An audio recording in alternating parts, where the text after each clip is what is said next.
డబ్బు సంపాదించడం ఎంత ముఖ్యమో ఆనందంగా జీవించడము అంతే ముఖ్యమని సీఎం చంద్రబాబు అన్నారు. ప్రజల సంతోష సూచికను కొలమానంగా తీసుకుని వారు ఆహ్లాద జీవితాన్ని గడిపే చర్యలకు శ్రీకారం చుట్టామని వెల్లడించారు.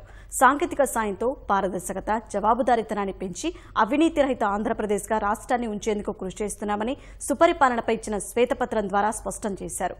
ఇవాళ సంక్షేమ రంగంపై ప్రభుత్వం 3వ శ్వేతపత్రం విడుదల చేయనుంది. రాష్ట్రంలో సుపరిపాలన, సాంకేతిక పరిజ్ఞానం ఆధారిత పునర్నిర్వచనం అనే అంశంపై 2వ శ్వేతపత్రాన్ని రాష్ట్ర ప్రభుత్వం ప్రజల ముందుంచింది. 4.5 ప్రభుత్వ శాఖలకు జాతీయ, అంతర్జాతీయ స్థాయిలో మొత్తం 615 పురస్కారాలు లభించడం గొప్ప విశేషంగా ఇందులో పేర్కొన్నారు. వీటిలో ఇంధన శాఖకు 107 పురస్కారాలు లభిస్తే పురపాలక, పట్టణాభివృద్ధి, పంచాయతీరాజ్ శాఖలు 2-3 స్థానాల్లో నిలిచాయి. మిషన్ అంత్యోదయలో దేశం మొత్తం మీద అగ్రస్థానంలో నిలిచిన 37 గ్రామాలు ఏపీలోనే ఉన్నాయి. సుస్థిరాభివృద్ధి అమల్లో ఆంధ్రప్రదేశ్ దేశంలోనే 4వ స్థానంలో నిలిచిందని వివరించారు. ఈ విభాగంలో 17 అవార్డులు లభించటాన్ని గుర్తు చేశారు.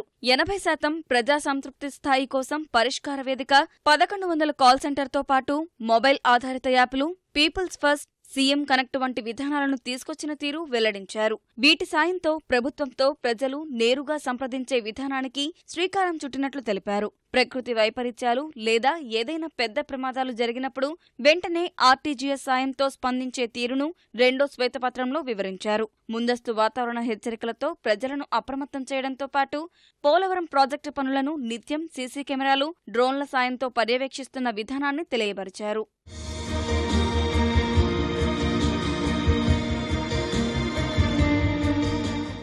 రాష్ట్రంలో అంకుర సంస్థల అభివృద్ధికి పెద్దపీట వేశామని ప్రభుత్వం తెలిపింది. ఇందుకు అనుగుణంగా సైబర్ భద్రతకు అధిక ప్రాధాన్యమిస్తూ సైబర్ సెక్యూరిటీ ఆపరేషన్ కేంద్రాన్ని ప్రారంభించామని వెల్లడించింది. ఐటీ, ఎలక్ట్రానిక్స్ రంగాలను ప్రాధాన్యంగా గుర్తించి ఐటీలో 1,00,000 ఉద్యోగాలు, $2 లక్షల పెట్టుబడులు, ఎలక్ట్రానిక్స్ రంగంలో 2 లక్షల ఉద్యోగాలు, $5 బిలియన్ పెట్టుబడులు తేవటాన్ని లక్ష్యంగా పెట్టుకున్నామన్నారు. 4.5 రాష్ట్రంలో నేరాలు గణనీయంగా తగ్గిన తీరును శ్వేతపత్రంలో నివేదించారు.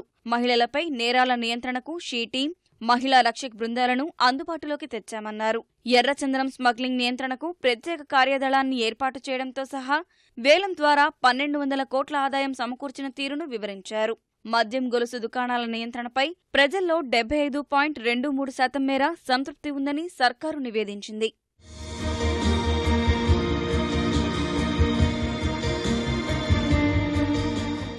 3 నెలలకోసారి వృద్ధి ఫలితాలను మదింపు చేయటం, 7 మిషన్లు, 5 ప్రచార ఉద్యమాలు, 5 గ్రిడ్లు ఏర్పాటు చేసుకుని తలసరి ఆదాయంపై నిత్య సమీక్షలు చేస్తున్న విధానాలను శ్వేతపత్రంలో వివరించారు.